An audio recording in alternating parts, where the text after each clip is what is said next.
Olá pessoal, eu sou Diógenes Moita. Hoje nós vamos falar sobre venda de imóveis, naturalmente, com financiamento bancário. Corretor, como vender por financiamento bancário?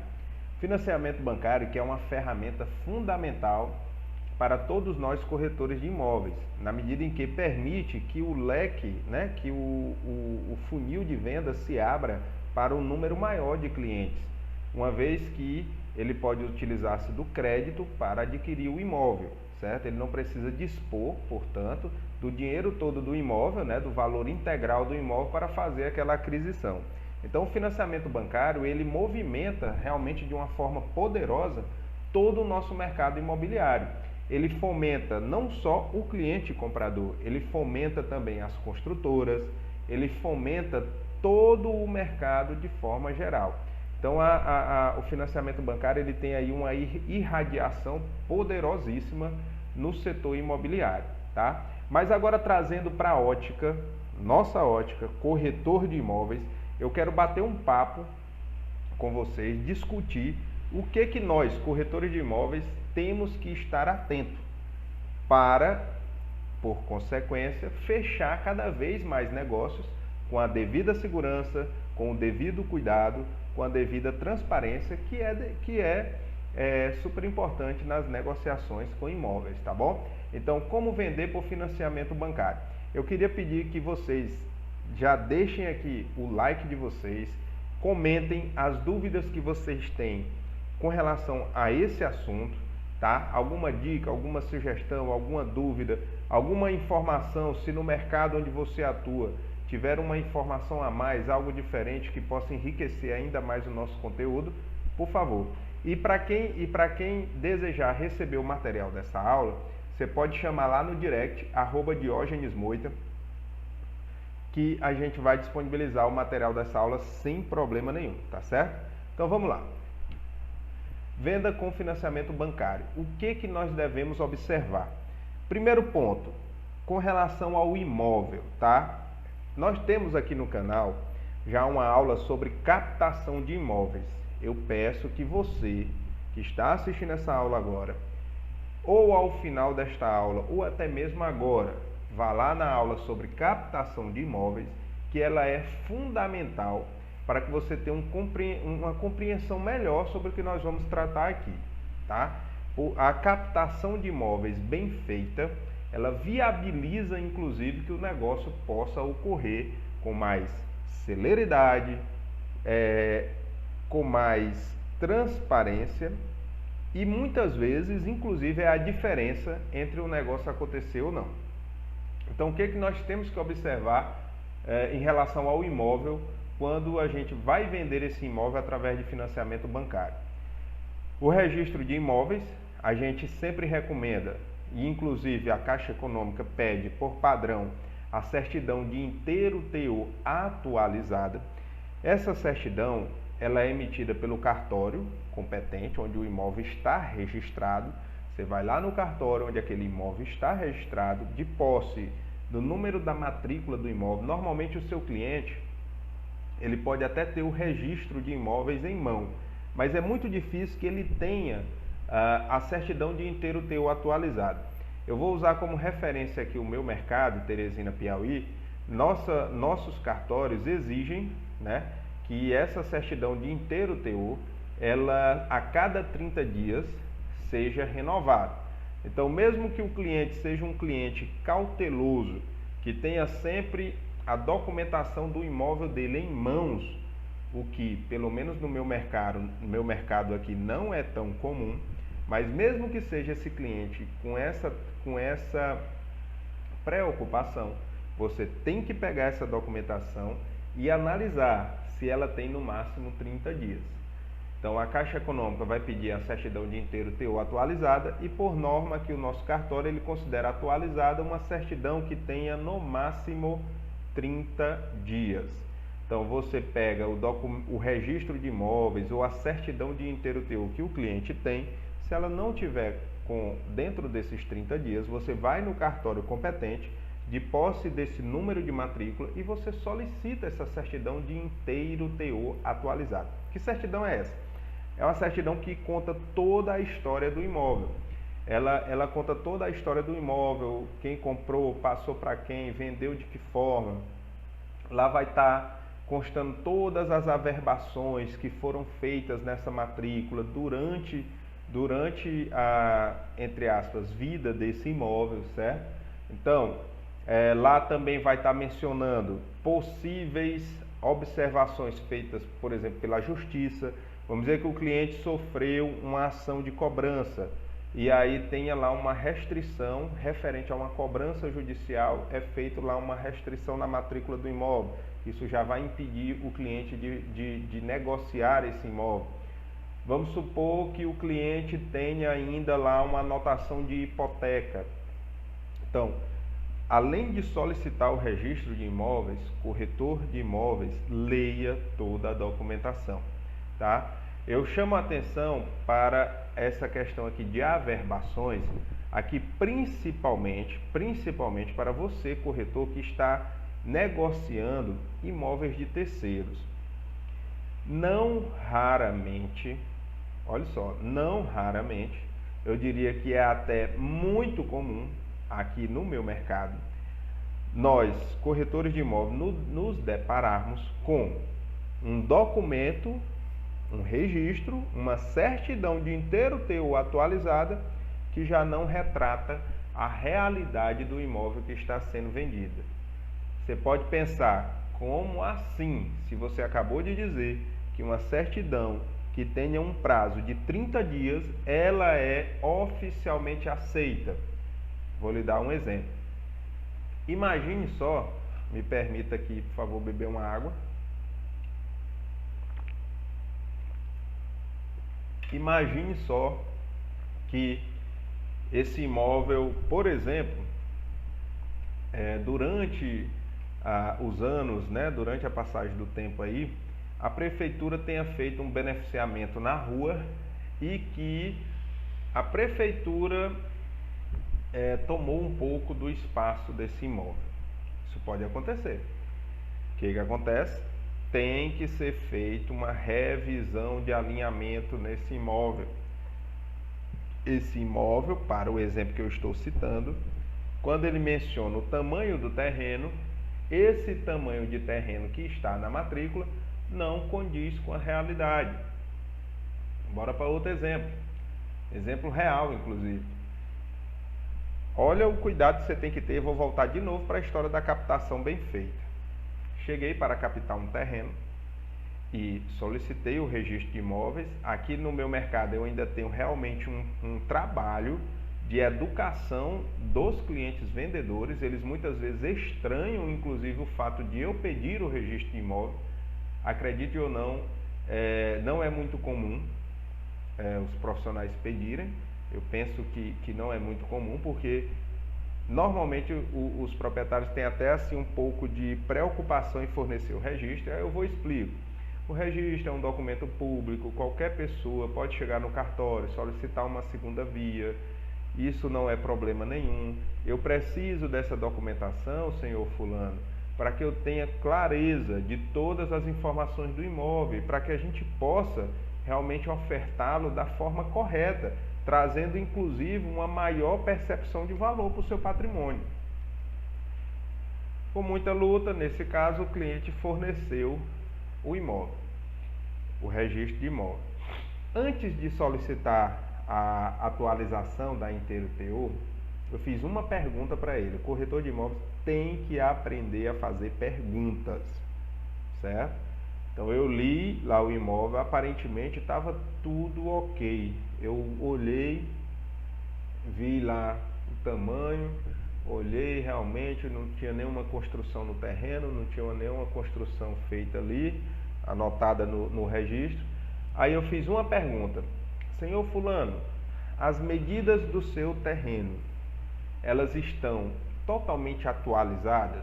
Ou durante os anos o senhor acha que houve alguma alteração nessas medidas desse terreno, por qualquer motivo que seja? Aí ele me disse: Diógenes, o meu terreno, o terreno dele estava lá no registro 17 por 41. Diógenes, o meu terreno, o vizinho do fundo, invadiu 1 metro no meu terreno. Na realidade, o meu terreno é 17 por 40. Aí eu fiz outra pergunta. Seu fulano, qual vai ser a decisão do senhor? Tem dois caminhos. Ou o senhor vai brigar judicialmente com o vizinho para que ele possa recolocar o muro no local correto, ou o senhor vai fazer então uma revisão de alinhamento no seu terreno. O que é revisão de alinhamento? Chamar um topógrafo, fazer a medição toda do imóvel e dizer: esse imóvel agora tem esse tamanho. E aí chama os vizinhos para que todos os vizinhos assinem, os confrontantes, né? Os vizinhos que estão ali limitando com esse imóvel, a gente chama de confrontantes, estão confrontando com o imóvel, para que ele assine. Todos os vizinhos assinando, fica provado que realmente aquele imóvel tem aquele tamanho, além da assinatura do responsável técnico, que é o topógrafo, né? Naturalmente. Aí ele disse: olha, eu não vou atrás de justiça, vamos fazer a revisão de alinhamento. Então, assim, pode acontecer redução no tamanho do imóvel, pode acontecer, isso acontece demais, ampliações nos imóveis que são feitas e que não são averbadas. As pessoas acham que por exemplo, construir uma área de apoio. Você tem uma casa e aí você faz a construção de uma área de apoio nos fundos com piscina e um quartinho lá nos fundos, um banheiro, um quarto, um lavabo, enfim. Tem que ser averbado. O banco só dá garantia, só financia o que está averbado. E dependendo da situação, o banco pode até não aceitar aquele imóvel para financiamento. Por quê?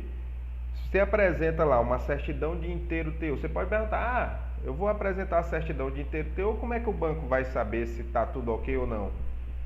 Uma das primeiras coisas que acontece é o banco determinar que um engenheiro vá até o local e faça a devida avaliação do imóvel, para conferir se o imóvel vale aquilo que realmente estão dizendo que ele vale, e para conferir se a construção do imóvel está de acordo com as normas da prefeitura, para conferir se não houve alguma ampliação, alguma mudança no que está escrito no registro, para conferir se o tamanho do imóvel é realmente o tamanho, a área construída, o tamanho de terreno é realmente o que está no registro. Então é feito toda essa conferência, tá? Então realmente, e aqui remete à hora da captação, e você pode usar toda essa argumentação com o seu cliente vendedor, para que na hora da captação ele já lhe forneça todas essas informações e evite todo esse trabalho, todo esse dissabor na hora da venda. É arriscado até perder uma venda por conta de falta de documentação necessária para se levar ao banco, por parte do imóvel, por parte do vendedor, certo? Então, além das averbações, atente também para o seguinte: vendedores têm que estar sem nenhuma restrição no nome. Não é só o imóvel que tem que estar 100% regularizado. Os vendedores não podem ter nenhuma restrição no nome. Você quer saber o que mais? Contas de água e luz. Não pode haver qualquer restrição. Tem que estar tudo pago, tem que estar tudo em dias. Outro ponto de muita atenção é a CND da prefeitura. Não pode haver, em relação a esse imóvel, nenhum débito na prefeitura, por exemplo, de IPTU ou outras taxas que a prefeitura cobre. Aqui na minha cidade, a prefeitura cobra taxa do lixo, por exemplo. Então, CND da prefeitura.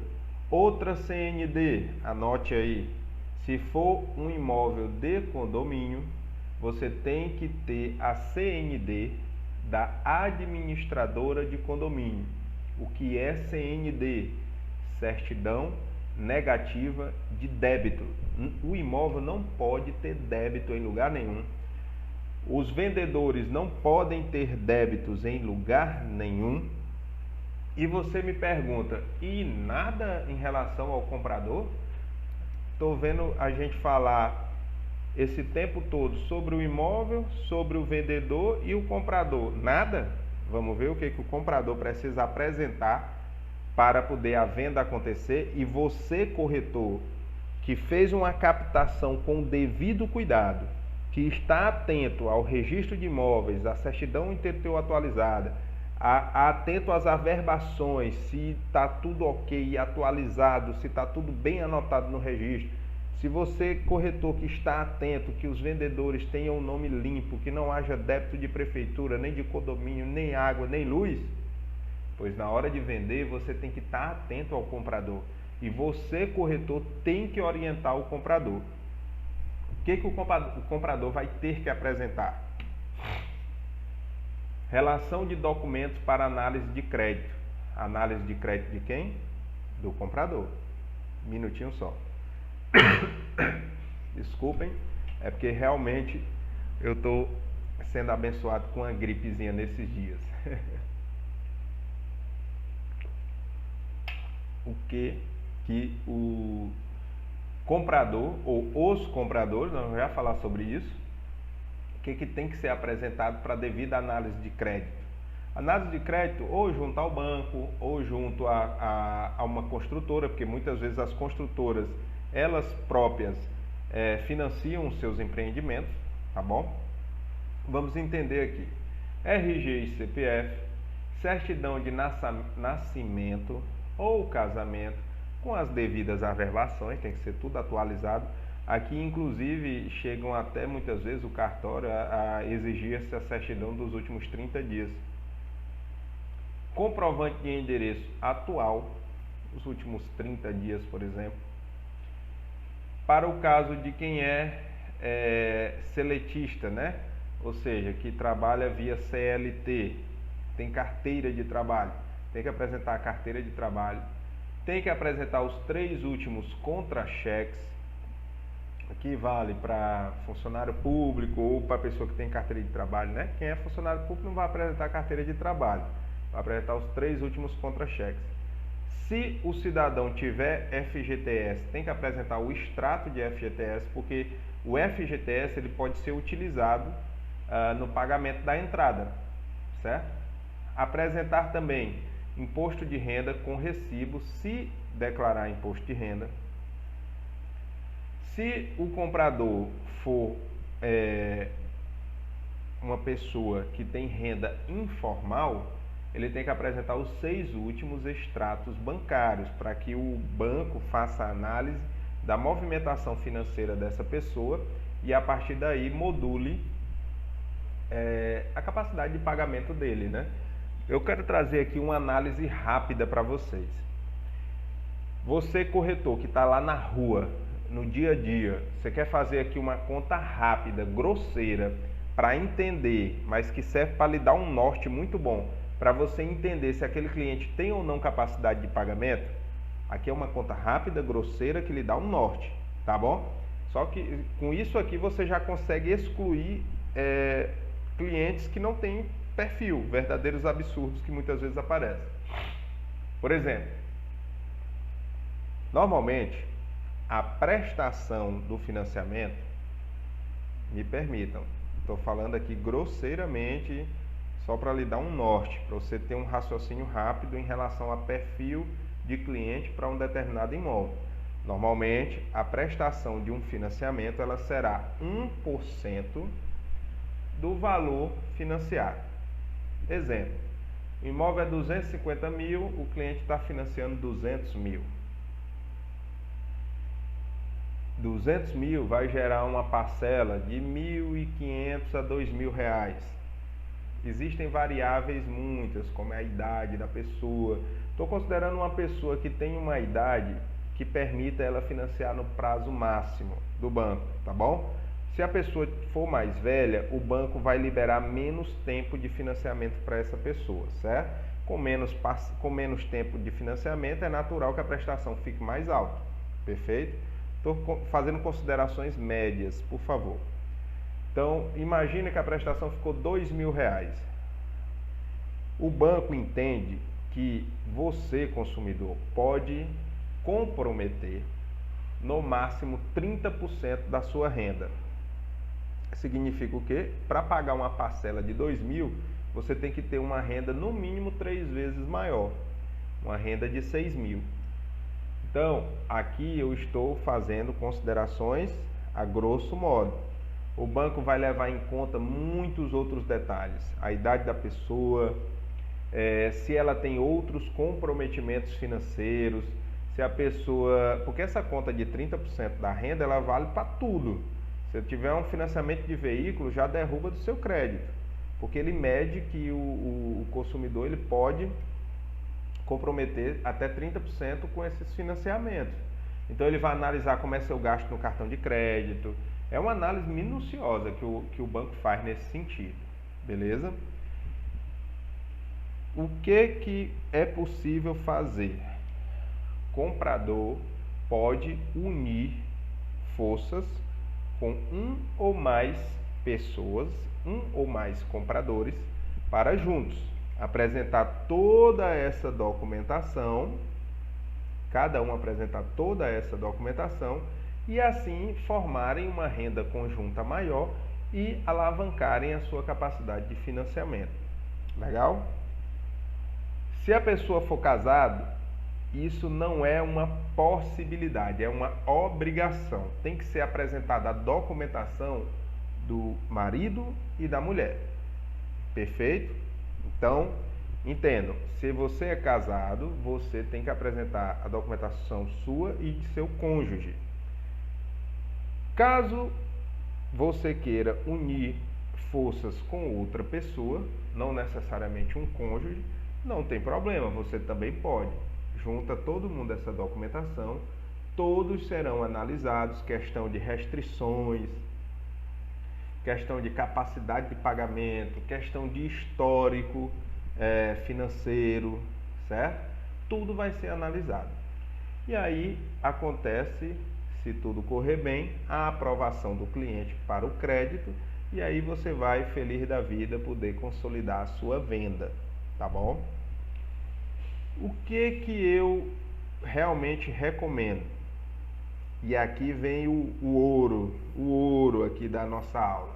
É muito importante você conhecer todos os detalhes de financiamento. Eu recomendo, inclusive, se você está começando a ser corretor de imóveis, ou se você é um aspirante hoje a corretor de imóveis, que você faça o processo, que você viva essa jornada, que você pegue documentação do seu cliente, leve para o banco, viva esse passo a passo para você ver como a coisa funciona, para você aprender. Agora, aprendeu, viveu, sabe o que você tem que fazer? E aqui é a dica do corretor 5 em 30, que é o corretor que fatura pelo menos 5 dígitos a cada 30 dias, que é o corretor que tem que trabalhar de forma exponencial para vender mais e vender todos os meses, que é o corretor que não pode e não deve gastar muito tempo em cartórios, prefeituras e bancos. Pois é, o corretor 530 faz sabe o quê? Parceria com o despachante, que é o profissional que vai estar trabalhando, reunindo essa documentação e fazendo a evolução, despachando esse processo em cada órgão competente. Mas eu volto a recomendar, você está começando, viva a jornada completa de uma venda dessa, pelo menos 1 ou 2 vendas, tenha essa experiência, para você saber, inclusive, como fazer uma parceria com um despachante. Como é que você vai propor uma parceria para um despachante se você não sabe fazer o procedimento? Você está entendendo? Então, até para que você possa cobrar, até para que você possa orientar o seu cliente sobre cada passo que está acontecendo, você precisa viver, você precisa fazer, certo? Agora, uma vez que você fez, aprendeu, sabe conversar sobre o assunto, delegue e vá cuidar de vender, tá? Porque tem profissionais no mercado que vivem só disso, de pegar toda essa documentação e dar a devida evolução para ela, tá bom? E enquanto essa evolução está, enquanto essa documentação está evoluindo e tramitando em todos os órgãos, prefeitura, banco, cartório, você já está fazendo outra venda, beleza? Faça parceria com correspondente bancário. Isso é poderosíssimo. E eu recomendo que você tenha de 1 a 3 despachantes, pelo menos 2 a 3, vou até corrigir, só um não, nunca tenha só um. Tem ali pelo menos 2 a 3 despachantes com quem você possa contar. Faça uma parceria com 2 ou 3 correspondentes bancários com quem você sempre possa contar. Quem é o correspondente bancário? O correspondente bancário, aqui corretor que está começando, que ainda não viveu esses processos, o correspondente bancário é o profissional que vai pegar toda a documentação de comprador, vendedor e do imóvel e vai levar para o banco, tá? Ele vai fazer, além disso, a aprovação do crédito. Ele é correspondente do banco, então ele consegue fazer essa aprovação de crédito e liberar o crédito para que a venda possa acontecer. Então é muito poderoso você ter um parceiro excelente como correspondente bancário, porque faz o que? Acelera para que a venda desenrole e ele vai cuidando dessa parte do financiamento enquanto você já está cuidando de fazer outras vendas. E aí você começa a entrar num ciclo virtuoso. Perfeito? Além dessas duas dicas, eu trago essa. Se você não quer fazer tudo de forma autônoma ou com um escritório próprio, você pode se aliar a uma construtora ou a uma imobiliária que já tenha toda essa infraestrutura de despachante, de correspondente bancário, de um gerente para te orientar, para te ajudar. E aí você vai ficar ainda mais livre e independente para vender, certo? Então, inclusive eu recomendo fortemente, dentro da nossa metodologia Corretor 5 em 30, para fazer 5 dígitos a cada 30 dias pelo menos. Se você está começando na profissão de corretor de imóveis, eu recomendo fortemente que você procure ou uma imobiliária, para ser corretor de uma imobiliária, para que você aprenda a jornada, para que você aprenda o passo a passo aí da nossa profissão, ou que você opte por uma construtora. Tem construtoras hoje que já tem a sua própria estrutura de venda dentro da construtora. Qual é a diferença? Por que eu vou escolher ou a construtora ou a imobiliária? Se você escolhe uma construtora, você vai ter toda aquela estrutura ali favorável para que você faça muitas vendas por mês, mas você naturalmente só vai poder vender os imóveis daquela construtora. Então aí é uma questão de perfil profissional. Se você faz uma parceria, se você se torna corretor de uma imobiliária, normalmente a imobiliária vai estar credenciada em várias construtoras. A imobiliária vai ter também imóveis de terceiros, imóveis de particulares, para que você possa trabalhar. Então vai de uma questão de perfil. Nesse começo eu recomendo, além de assistir às nossas aulas, acompanhar todo o material que a gente produz toda terça e quinta às 9 horas da noite, eu recomendo que você vá para a prática também com acompanhamento. Tá bom? Então, faça uma parceria, se torne corretor de uma construtora ou de uma imobiliária, que você vai ver que vai ganhar muito mais. Tá? Tem corretores, inclusive, que traçam essa jornada durante toda a profissão. E não tem problema nenhum, vão evoluindo dentro da construtora ou dentro da imobiliária. E, gente, por hoje a nossa aula fica por aqui. Eu espero ter trazido luz e clareza sobre essa pauta de como vender por financiamento bancário. Quero mais uma vez pedir que, se esse conteúdo te ajudou, já dá um like aqui no nosso canal do YouTube, se inscreve aqui no nosso canal do YouTube, conheça também as nossas redes sociais, @diogenesmoita, tá bom? E toda terça e quinta, até às 9 horas da noite, nós teremos aula nova aqui no nosso canal Diógenes Moita, aqui no YouTube. Essa é a nossa proposta, essa é a nossa missão. Levar esse esclarecimento principalmente aí para os corretores que estão iniciando nessa jornada tão bonita que é a profissão do corretor de imóveis. Beleza? Acompanhe as aulas do nosso canal, chama a gente lá no Instagram, deixa seu comentário aqui. Tamo junto, até a próxima aula e um forte abraço, tá bom?